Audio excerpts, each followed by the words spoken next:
Militer Rusia merilis rekaman momen penyerangannya pada angkatan bersenjata Ukraina di Chasiv Yar.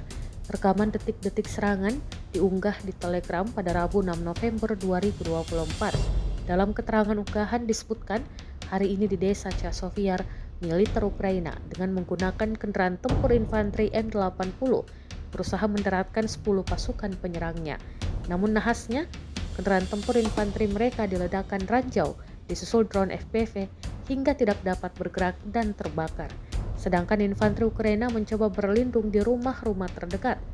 Namun saat tiba di lokasi, pasukan terjun payung dari divisi lintas udara Rusia meluncurkan serangan drone hingga mengakibatkan ledakan dahsyat.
Download Tribun X sekarang, menghadirkan lokal menjadi Indonesia.